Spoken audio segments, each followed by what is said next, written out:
আমি তোমাকে সব বুঝিয়ে বলবো নি পরে। এরপর লিজা যা বলল তা শুনে সিফাত আর রাজু মাথা পুরোটাই গরম হয়ে গেল। লিজা বলল, এই ছোট লোক, তুই কি বুঝিয়ে দিবি? আর মেঘা, তুই কি ফালতু ছেলেদের পছন্দ করস? আমাদের বাড়ির ড্রাইভারকে তুই বন্ধু বানিয়েছিস? ছি ছি ছি। সিফাত এই কথাগুলো শুনে রাগান্বিত কণ্ঠে লিজাকে বলে উঠল, এই মেয়ে, তুমি কাকে কি বলছো? হ্যাঁ, তোমার বাবার কি আছে? হ্যাঁ, জানো আমি কার কি লাগি? রাজুকে, আর বিশেষ করে শুভকে। তোরা তো ছোট লোক, আর কি আছে তোদের পরিচয়? আমি হলাম এসএ গ্রুপের একমাত্র উত্তরাধিকারী, আর রাজু সে হলো এম গ্রুপ অফ কোম্পানির মালিক, আর শুভ হচ্ছে গিয়া। আমি সিফাতকে থামিয়ে দিয়ে বললাম, আর আমি হলাম আপনার গাড়ির ড্রাইভার। বলে রাখা ভালো, আমাদের কোম্পানি সারা বিশ্বের টপ 10 কোম্পানির মধ্যে 4 নম্বরে আছে, আর বাংলাদেশে 1 নম্বরের স্থানে আছে। সিফাত ও রাজুদের কোম্পানির বিশ্বে 5 নম্বরের মধ্যে 6 নম্বরে, এবং বাংলাদেশে 2-3 নম্বরে আছে, আর সেখানে লিজেদের কোম্পানি বাংলাদেশের 15 নম্বরে আছে। সিফাতকে ইশারায় বুঝালাম চুপ থাকতে। সে আমার কথা না শুনে তাও বলতে লাগলো, আপনারা তো অহংকার কোথায়? হ্যাঁ, আপনি কোথায় আর আমরা কোথায়? সিফাতের এই কথা শুনে লিজা রাগে গজগজ করতে করতে বলল, মেঘা থাক তুই এদের মাঝে, আমি চলে যাচ্ছি। এটা বলেই লিজা চলে গেল এখান থেকে। তখন মেঘা বলল, দেবর রাগ করে না, ও একটু অহংকারী টাইপের, তার কথা কিছু মনে করবেন না। আচ্ছা ভাবি, রাজু মামা যাই বলিস, আমাদের ভাবিটা কিন্তু অনেক পছন্দ হয়েছে, আর আমরা চাই তুই অতি তাড়াতাড়ি আমাদের ভাবি এনে দিবি। আমাদের কথা শুনে মেঘা অনেকটা লজ্জা পেল, এবং লজ্জা পেয়ে লাল নীল সবুজ হয়ে গেছে। আমি খেয়াল করলাম যে একটা ম্যাগাজিন দেখতেছে, তাও আবার এক দৃষ্টিতে, আর শিপা তোর বারবার জুইয়ের দিকে তাকাইতেছে। মেঘাও তা খেয়াল করে বলে উঠল, কিরে, তুই এখানে ম্যাগাজিন দেখছিস? জুই এখন আমাকে উদ্দেশ্য করে বলল, আপনি কে? আপনার আসল পরিচয় কি? আমি শুভ, আর আমি আপনাদের বান্ধবী মানে লিজা ম্যাডামের ড্রাইভার। সত্য কথা বলেন। আমি তো সত্য কথাই বলছি। তাহলে ওইটা কি? জুই ম্যাগাজিনটা এগিয়ে দিয়ে বলল, এইটা কে? আমি তো দেখতে পুরাই অবাক, এখানে তো আমার ছবি এবং আমাদের কোম্পানির নাম, তাও আবার ভালো করে দেখার পর বুঝলাম এটাই তো বাংলাদেশের টপ 10-এ থাকা কোম্পানিগুলোর নতুন মালিকের ছবি দেয়া, আর সেখানেও আমার নাম দেওয়া এস তালুকদার। সিফাত আমার চুপ থাকা দেখে ম্যাগাজিনটা নিয়ে নিল। তা দেখে বলে উঠল, দোস্ত সব বলে দে, আর লিজা তো এখানে নাই, কোনো সমস্যা হবে না। কি বলবে আমি একটু শুনি। আচ্ছা বলতাছি, তবে একটা শর্ত আছে, লিজা যাতে জানতে না পারে আমি কে আর কি আমার পরিচয়। জুই আর মেঘা একসাথে বলে উঠল, আচ্ছা লিজা কিছুই জানতে পারবে না। আচ্ছা শুন তাহলে। সত্যি তুই ইস্তালুদ্দার? কেন, কোনো সন্দেহ আছে নাকি? না, আসলে আমাদের লিজা আসলে অনেক ভাগ্যবতী। তা তো বটে। ঘড়ির দিকে তাকিয়ে দেখি রাত 10টা বাজে। তাহলে আজকের জন্য বিদায়। আচ্ছা ভাইয়া, আর সরি এতদিন খারাপ ব্যবহারের জন্য।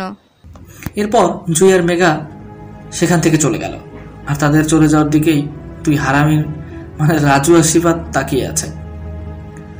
আমরা কিছুক্ষণ চুপ থাকার পর সিফাত বলতে শুরু করলো, যাই বলিস, জুই কিন্তু দেখতে শুনতে খারাপ না, আমার সাথে মানাবে না? কি কি কইলি তুই? কই কই কি কি কইলাম আবার? আরে বেটা, তুলতাছিস কেন? কই না তো। আমরা বুঝি ঠিক বলেছে না রে রাজু? হ যা কইছস ঠিকই কইছস। আমি আজ খুব ক্লান্ত, সো বাই। ওকে মামা, বাই তাহলে।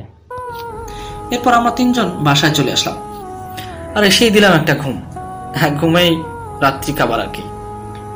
সকালে রাজুর কলে ঘুম ভাঙলো। কিরে, এত সকালে কেন কল দিয়েছিস?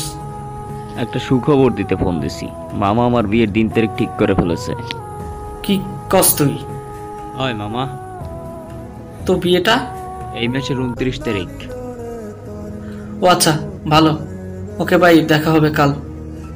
ফোনটা কেটে দিয়ে আবার ঘুমাতে যাব, তখনই লিজা কল দিয়েছে। হ্যালো ম্যাডাম, বলেন। আমি তো ম্যাডামের কথা শুনে টাসকি খেলাম। বলেন কি ম্যাডাম? তা তার কি মাথা খারাপ হয়ে গেল নাকি?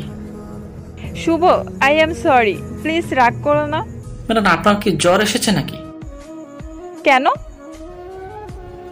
আসলে ম্যাডাম, আপনি আমাকে সরি বলছেন তাই আর কি। তো কি ভুল করলে সরি বলা যাবে না নাকি? তা যাবে না কেন? আমি এত কিছু বুঝি না, ক্ষমা করছো কি না সেটা বলো। এভাবে বললে ভয়ে সবাই ক্ষমা করে দিবে। কি বলছো? কই ম্যাডাম, কিছু না তো। আমি শুনছি তুই কি বলছো। ম্যাডাম, আপনি যা শুনলেন তা ভুল শুনেছেন। তুই নাকি কিছু বলনি, তাহলে আমি কিছু বললাম সেটা শুনছো কিভাবে? কি বজ্জাত মেয়ে রে বাবা! বজ্জাত মেয়ে হলে কি আর করার, বউ তো আমারই হবে। কি রে, কথা বলছো না কেন? এই তো ম্যাডাম, বলছি তো। তাহলে কি ক্ষমা করছো আমাকে? জি ম্যাডাম। তো আমি মূলত যে কারণে কল দিয়েছি সেটাই তো এখনো বলা হয়নি। জি ম্যাডাম, বলেন। তোর ছুটি ক্যান্সেল, আর তুই এখন থেকে আমাদের বাড়ি থাকবি। কি ম্যাডাম, আপনি এসব কি বলছেন? আর আমি আপনাদের বাড়িতে থাকতে যাব কেন? এত মানে আমি বুঝি না, তোকে যেন আমি বিকালের মধ্যে দেখতে পাই, আর তোর সকল জিনিসপত্র যেন সাথে নিয়ে আসো। আচ্ছা ম্যাডাম।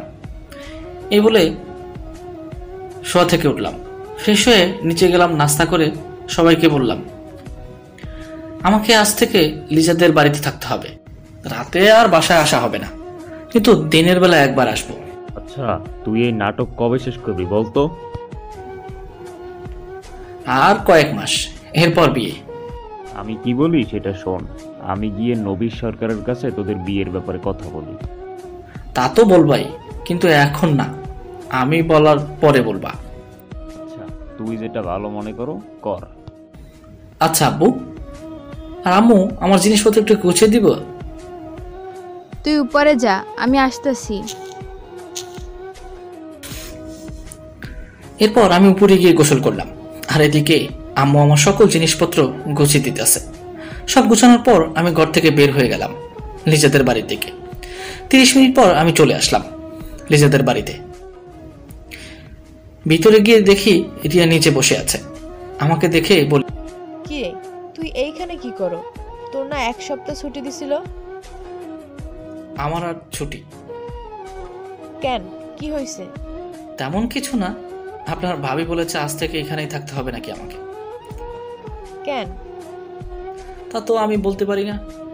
আচ্ছা, এই কথা বাদ দে, এইটা বল, কালকে কি তোর সাথে লিজার দেখা হয়েছিল রাতের বেলায়? কেন, কি হয়েছে? সেটা না হয় পরেই বললাম, আগে এইটা বল, কিভাবে তোদের দেখা হয়েছে আর সেখানে কি হয়েছে? আশা বলতাছি, শুন তাহলে, বুঝছস? তো এইবার বল, বাসায় কিছু হয়েছে নাকি? হয়েছে তো। কি হয়েছে? কালকে যখন সন্ধ্যায় রিয়া তার 2 বান্ধবীর সাথে কই যেন যায়, এরপর রাত 9:30টার দিকে দেখি লিজা কান্না করতে করতে বাসায় আসছে এবং কারোর সাথে কোনো কথা না বলে রুমে চলে যায়, আর এখনো রুমেই আছে। ও আচ্ছা, বুঝতে পারছি। হুম। তো তোমার হবু ভাবি খাবার খাইছে? না, খায় নাই। আচ্ছা, আমার কাছে দে, আমি গিয়ে খাবার দিয়ে আসছি। রিয়া আমার কাছে খাবার দিলে আমি গিয়ে লিজাকে খাবার দিয়ে আসতে যাই। ম্যাডাম, আসতে পারি? আরে আরে গাইস, কোথায় যাচ্ছেন? আপনাদের জন্য এত কষ্ট করে একটা ভিডিও বানালাম, একটা লাইক কমেন্ট করে যান। আপনাদের ছোট্ট একটা কমেন্ট আমাদের সামনে এগোনোর অনুপ্রেরণা। আপনারা যখন ভালো কিছু কমেন্ট করে যান তখন আমাদের কষ্টটা সার্থক হয়। আর হ্যাঁ, গল্পটি যদি ভালো লাগে তাহলে খুব শীঘ্রই নেক্সট পার্ট নিয়ে হাজির হব আপনাদের সামনে। তো অবশ্যই গল্পটি কেমন হলো সেটা বলতে কিন্তু ভুল